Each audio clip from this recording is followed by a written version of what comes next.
네, 여러분 안녕하십니까. 썰푸는 남자 손진기입니다. 자, 오늘도 우리가 당면하고 있는 여러 문제와 이슈들을 잘게 썰어서 여러분들께 풀어드리도록 하겠습니다.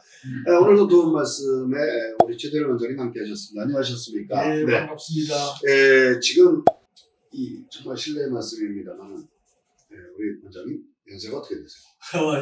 제가 52년생이니까 52. 52년생이면 52이에요? 예. 그럼 전 62년생이니까 62세네요, 저는. 아주 그냥. 네, 제가 더 형이네요, 형. 예. 젊은 형님. 근데 전혀 그렇게 보이지 않으시는데, 자, 우리가 65세 이상을 노인으로 보잖아요. 네, 그런데 지금 OECD 국가 중에서 우리나라가 노인 빈곤율이요, 평균보다 3배나 높다고 그래요. 예. 이거 노인들이 이제 자꾸 빈곤해지는 거에 대해서 사실은 2003년까지는 아주 미묘하게나마 빈곤율이 좀 떨어지고는 있었는데 작년에 또 오르기 시작했어요. 이걸 어떻게 했으면 좋겠습니까? 빈곤. 너무 걱정 안 해도 되는 게. 그래요? 왜 그러냐면 우리가 잘 살고 있습니다. 네. 문제는 상대적 빈곤이거든요. 내가 지금 잘 사는데 지금 옆집에 보니까 더 잘 산다 이 말입니다. 그거지. 제가 초등학교 다닐 때는 쌀밥 한 그릇 먹는 게 어찌 보면 큰 희망입니다. 도시락에 쌀밥이 없습니다. 저는 보리밥, 된장 부쳐가지고 가는 게 도시락인데 지금은 너무 잘 먹잖아요. 그러니까 상대적 빈곤이기 때문에 별 문제가 없는 거예요. 예. 그러니까 우리가 세계 우리가 아프리카 국가에 5,000원 기부해라, 10,000원 기부해라 이러면 그들이 한 달 사는데 10,000원이 한 달 비용입니다. 우리가 1948년에 50불. 그러니까 우리 돈으로 지금 하면 한 85,000원 가지고 1년 사는 거예요. 네. 예. 그래가지고 뭐 어떤 데는 68불 하고 어떤 데는 50불 하기도 하는데 네. 어쨌든 5, 60불 가지고 우리가 1년 소득이었어요. 네. 그때 우리가 살아온 사람이기 때문에 노인 빈곤층, 바꿔 얘기하면 지금 60에서 80대는 이 세대들은 배고픔을 경험했던 세대이기 때문에 그렇죠. 빈곤층이라 해도 상대적 빈곤이지 절대적 빈곤은 아니다. 절대적 빈곤은 아니기 때문에 별 문제가 없다. 수치상에는 수치상에는 어려울는지 몰라도 우리가 잘 사는데 어렵게 했기 때문에 이게 그 소위 말한 농촌에서 나와가 도시로 전환해서 공장에서 이래가지고 벌어가지고 아들, 딸, 자기는 못 배웠지만 아들, 딸들을 대학을 보내고 이렇게 가지고 잘 살게 하다 보니까 자기를 위한 노후 자금을 못 내놨다는 거지. 그렇다고 해서 새끼 밥 먹는데 어렵기나 생활하는데 어렵지는 않은 겁니다. 그렇기 때문에 절대적 빈곤이 상대적 빈곤이지 절대적 빈곤은 아니기 때문에 그렇게 큰 걱정 안 해도 된다. 하긴 대한민국에 태어났다는 이유 하나만으로도 대한민국 국민이라는 이유 하나만으로도 전 세계 경제 수준 20% 내에 들어간다고 하니까요. 예. 그렇지만 OECD 국가, 이건 전 세계지만 OECD 국가로 봤을 때는 최하위예요. 지금 빈곤율이 40%에 달하고 이게 평균 빈곤율이 OECD 국가가 14.2%인데 우리는 40%란 말이에요. 그거는 저희는 물론 이제 앞으로 국가에서 복지적인 측면에서 더 해야 되겠지만 그건 큰 문제가 아니다. 왜 그러냐면 우리가 잘 사는데 주머니 돈이 없다 이 이야기 아닙니까? 바꿔 얘기하면 잘 사는데 전체적으로 잘 사는데 우리가 초등학교 다닐 때는 집에 자전거 있냐 TV 있느냐 이게 가정조사를 이렇게 가정조사 하지 않습니까? 그런데 맞아요.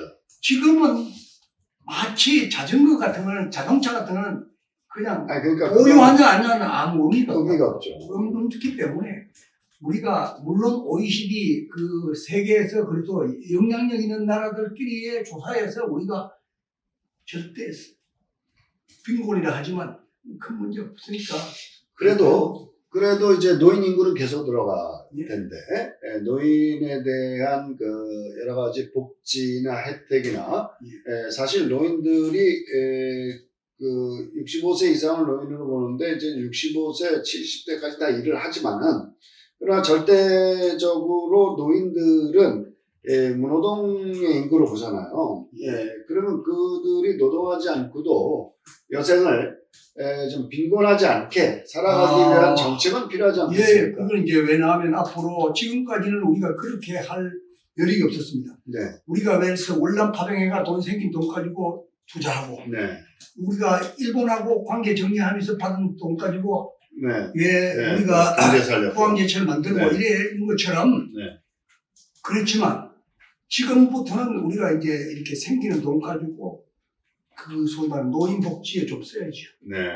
왜냐하면 우리가 이 대한민국 이래 잘 살게 하는 데는, 오늘 이래 잘 살게 한 거는 소위 말하는 이승만의 자유민주 소위 말하는 시장 경제도 중요하고, 네. 박정희 대통령의 수출 드라이브 정책도 중요하고, 또 이병철, 정주영, 김우중 같은 경제인도 필요했지만, 네.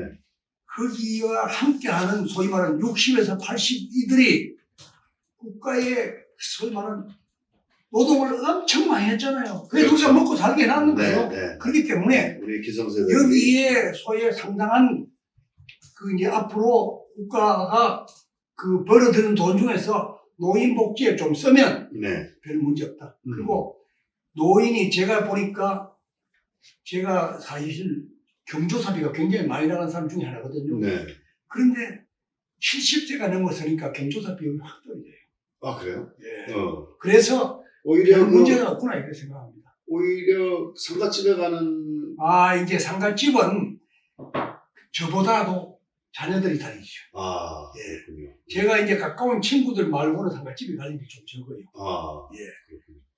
그래서 세상이 이렇게 변모하고 있구나.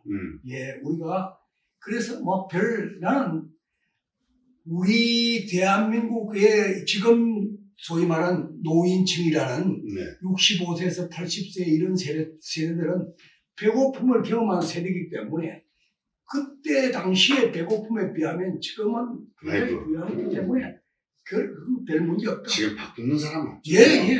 노숙자도 새끼 밥 먹는데 지장 없는 나라가 대한민국입니다. 그러니까 말이죠.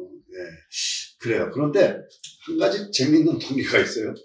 왜 남자보다 여성의 빈곤율이 더 높죠? 남성은 31.8%인데 여성이 43.2%. 그거는 제가 저도 학문하는 사람으로서 뭐라고 말하기는 몰라지만 그 수치를 어디다 비교하느냐에 따라서 알겠죠. 근데 저는 절대적으로 여성 인구가, 노인들이 남성 인구보다 많거든요. 여성이 수명이 길고.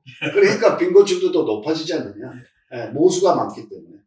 이렇게 보면. 근데 저는 잘 이해가 잘 안 되는 게, 젊을 때 호주머니를 남자들이 차지만 나이 들면 경제권이 여자들한테 있는데 왜 그렇게 여자들이 빈곤할까?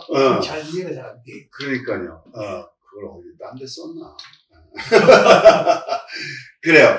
자, 앞으로 노인 인구는 계속해서 늘어갑니다. 이 노인들의 빈곤층이 OECD 국가에서 제일 높다라고 하는 것은 개선할 분명한 문제점이라고 생각이 되지만, 우리가 앞으로 어떻게 노인들을 위한 국가 정책의 투자가 있느냐에 따라서 복지국가로 가느냐, 그렇지 않느냐도 아마 판가름이 날 것 같습니다.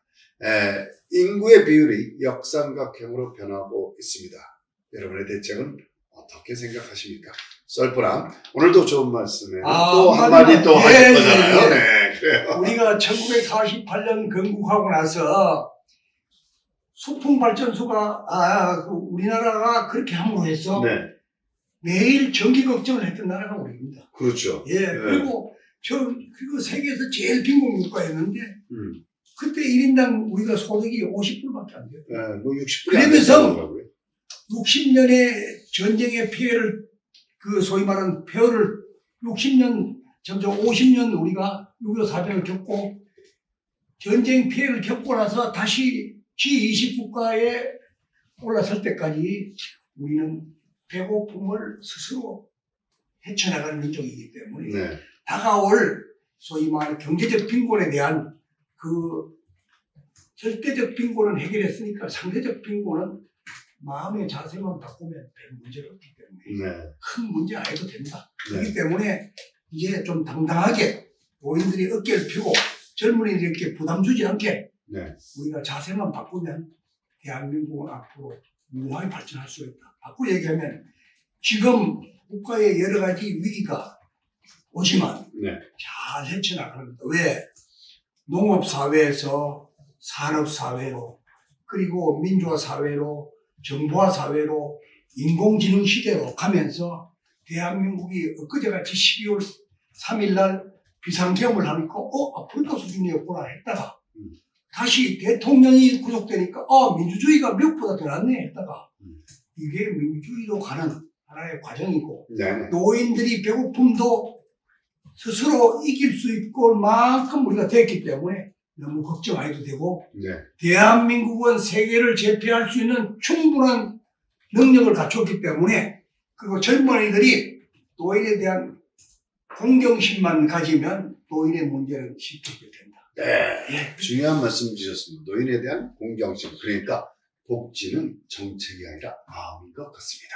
자, 오늘 썰프남 좋은 말씀에 우리 최대일 원장님 너무 감사합니다. 감사합니다. 다음 시간에 다시 뵙겠습니다. 고맙습니다.